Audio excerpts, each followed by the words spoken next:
చిందే క్షణంలో నువ్వు కింద పడినా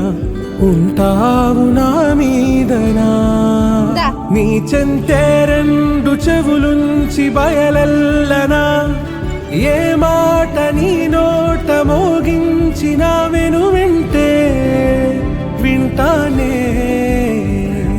రానా నిమిషంలోనా నే నన్నే